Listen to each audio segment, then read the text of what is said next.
بسم اللہ الرحمن الرحیم احمدہ ونصلی علی رسولہ الکریم اما بعد۔ محترم بھائیوں، بزرگوں، دوستوں، اللہ کے فضل و کرم سے آج ہم نے 5ویں تراویح مکمل کی اور انشاءاللہ ہم تفسیر بھی 5ویں پارے کی ہی سنیں گے۔ دیکھو، جیسا کہ کل میں نے بتایا تھا کہ چوتھا پارہ اس کے آخر کے پاؤ سے سورہ نساء شروع ہوتی ہے اور پورے 5ویں پارے میں سورہ نساء ہے۔ یہ سورت میں زیادہ تر اللہ تبارک و تعالی نے میاں بیوی کو کیسے زندگی گزارنا چاہیے، شادی کے بعد کی زندگی کیسے ہونا چاہیے، عورتوں کا مردوں پہ کیا کیا حق ہے اور مردوں کا عورتوں پہ کیا کیا حق ہے، عورتوں کا میراث میں وراثت میں کتنا حصہ ہے، یہ سارے احکام اللہ نے اس میں بیان کیے ہیں۔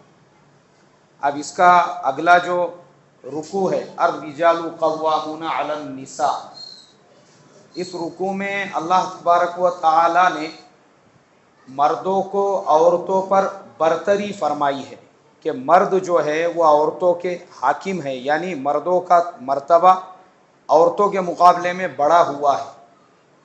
اور اس آیت کا شان نزول کیا ہے یہ بھی ہم لوگوں کو معلوم ہونا چاہیے۔ اللہ کے نبی صلی اللہ علیہ وسلم کے زمانے میں ایک صحابی تھے، ان کا نام تھا سعد ابن ربیع رضی اللہ تعالیٰ عنہ۔ ان کی بیوی تھی جن کا نام تھا حبیبہ بنت زید بنت ابو ہریرہ۔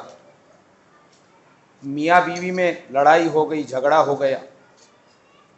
اب یہ جو حضرت سعد تھے، انہوں نے غصے میں اپنے بیوی کو زور سے تماچا مار دیا۔ اب جب انہوں نے اپنے بیوی کو تماچا مارا تو وہ بیوی اپنے والدین کے گھر پہ چلی گئی، اور جانے کے بعد اس نے اپنے ماں باپ سے شکایت کی کہ میرے شوہر نے مجھے اس طریقے سے زور سے تماچا مارا ہے۔ اب میرے محترم بزرگوں، چونکہ وہ صحابہ کا زمانہ تھا، صحابہ سمجھدار تھے اور جانتے تھے کہ ہمارے درمیان میں اللہ کے نبی صلی اللہ علیہ وسلم موجود ہے، اس لیے ہمارا اگر کوئی بھی مسئلہ ہے اور کوئی بھی معاملہ پیش آ رہا ہے تو ہمارا کام یہ بنتا ہے کہ ہم اپنے مسئلے کو اللہ کے نبی صلی اللہ علیہ وسلم کی عدالت میں لے کر جائیں۔ اب جو فیصلہ اللہ کے نبی کا ہوگا اس پر ہم کو عمل کرنا ہے۔ صحابہ میں اتنی سمجھداری تھی۔ ہمارے زمانے میں ایسا ہوتا ہے کہ بیٹی اگر والد سے اپنے شوہر کی شکایت کرے اور یہ کہے کہ شوہر نے کچھ نہیں کیا لیکن اس کی ماں نے مجھے بہت زیادہ طعنے دی اور اس کی ماں نے مجھے برا بھلا بولی اور اس کی ماں نے میرا جینا مشکل کر دیا، تو باپ بولتا بیٹی ان کے پورے خاندان کو 498 کا پانی پلاتا، بولے اب میں بہت مستی میں آئے نا، لسٹ بناؤ، بولے اب ان کے خاندان میں کتنے جن ہیں، تو لڑکا، اس کی ماں، اس کا باپ۔ اب اس کا ایک بھائی بامبے میں رہتا، وہ غلطی سے بھی کبھی اپنے بھائی کے گھر پہ نہیں آتا، ڈالو، بولے اس کا بھی نام ڈالو۔ ان کے رشتہ داروں میں ایک آدھا گورنمنٹ سرونٹ ہے کیا، اس کا بھی نام ڈالو، بولے۔ یہ مسلمانوں کا حال ہے آج کے زمانے میں۔ میں آپ کو اس لیے بتا رہا ہوں کیونکہ میرا ایک دوست ہے گاؤں کا، وہ یہاں پہ شیواجی نگر کورٹ میں پریکٹس کرتا، غیر مسلم ہے لیکن میرا گاؤں والا ہے، تو وہ کبھی کبھی فون کرتے رہتا کچھ کام کے سلسلے میں، میں جاتے آتے رہتا ہوں اس کے پاس۔ تو ایک مرتبہ میں گیا، میں رکا اس کا انتظار کرتے ہوئے، وہ بہت لیٹ آیا۔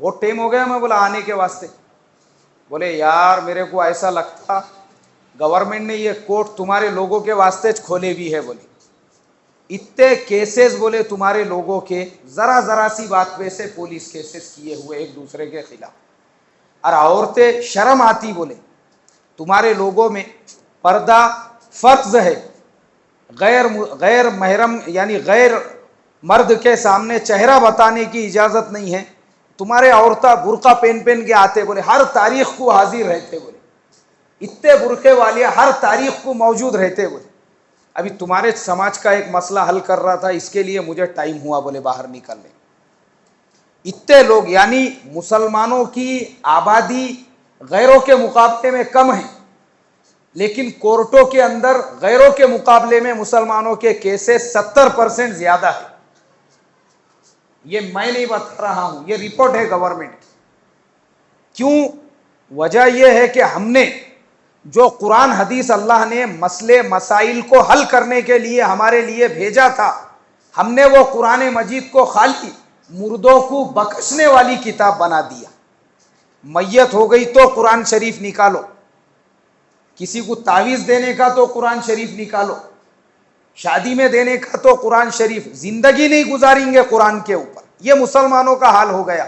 حالانکہ قرآن ہمارے لیے پریکٹیکل جو وے آف لائف ہے, زندگی گزارنے کا وے آف سولوشن ہے, وہ قرآن پاک ہے مسلمانوں کے. مسلمانوں کو معلوم ہی نہیں ہے.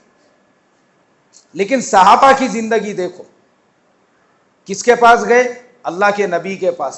وہ جو حضرت حبیبہ بنت زید بنت ابو ہریرہ رضی اللہ تعالی عنہم, وہ جو تھی ان کی اہلیہ حضرت سعد کی, اپنے والد سے کہا, والد نے کہا چلو اللہ کے نبی کی خدمت میں. گئے اللہ کے نبی کے پاس. اب اسلامی شریعت کے اندر تو قصاص ہے, قصاص. قصاص پہ میں نے روشنی نہیں ڈالا, قصاص کی آیت چلے گئی دوسرے پارے میں, کتب علیکم القصاص. قصاص کسے کہتے ہیں؟ قصاص بدلے کو کہتے ہیں. قصاص کسے کہتے ہیں بھائی؟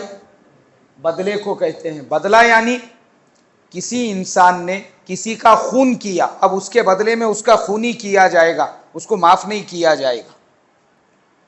اگر قاضی شریعت ہوگا تو وہ یہی فیصلہ دیں گا. یہ ہے شریعت کا قانون اسلام کے اندر. کسی انسان نے چوری کی, اس کا ہاتھی کاٹا جائے گا. کسی انسان نے زنا کیا, اس کو کوڑوں سے مارا جائے گا. شادی شدہ تھا, پتھروں سے سنسار کیا جائے. یہ سزا ہے اسلام میں. اور کائے کے لیے ہے یہ سزائے, یہ ظلم نہیں ہے لوگوں کے لیے, لوگوں کے اوپر. یاد رکھو, میں ہر مہینے آن لائن ایک کانفرنس میں حصہ لیتا ہوں ساؤتھ کوریا سے. اس کے اندر ہر مذہب کے لوگ رہتے, کرسچن بھی رہتے, یہودی بھی رہتے, اس میں دوسرے مذہبوں کے بھی لوگ رہتے, غیر ایمان والے بھی رہتے, جین بھی رہتے, اور ہندو مذہب کے بھی ماننے والے بڑے بڑے ان کے بھی لیڈر رہتے.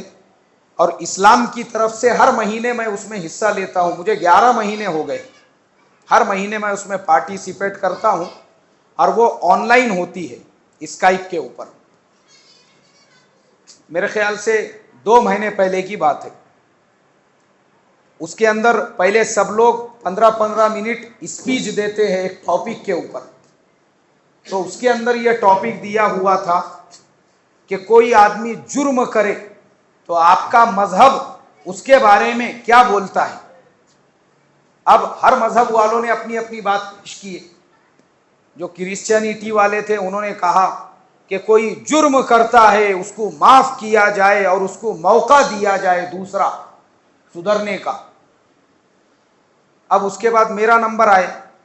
میں نے کہا دیکھو بھائی, ہمارے قرآن پاک میں تو صاف طور پہ بیان کیا گیا ہے کہ جو آدمی جیسا کرے گا اس کو اس کی ویسی سزا دی جائے. اگر کسی نے کسی کا خون کیا تو جو قاضی شریعت ہوگا, اسلامک جج, وہ اس کو موت کی ہی سزا دے گا. اور اگر کوئی چوری کرتا ہے, اسلام نے کہا اس کا ہاتھ کاٹا جائے گا. اور اگر کوئی ریپ کرتا ہے تو اس کو اسلام نے کہا پتھروں سے مارا جائے گا. اب باقی جو لوگ میری اسپیچ سن رہے تھے, اب میں نے دیکھا وہ منہ ایسا کر رہے تھے جب میں ایسی سزاؤں کا بولا نا, ایسی سزا دی جاتی ہے کہ بولے اسلام کے اندر, یعنی ان کو لگا اسلام میں کتنی سختی ہے بول کے. اب وہ سب اسپیچیں ہونے کے بعد وہاں پہ بہت سارے لوگ رہتے ہیں ہال کے اندر بیٹھے ہوئے, یہ سب سنتے رہتے ہو. اس کے بعد ان کو موقع دیا جاتا سوال کرنے کا کہ بھئی اگر کسی کو کچھ پوچھنا ہے تو پوچھو. اب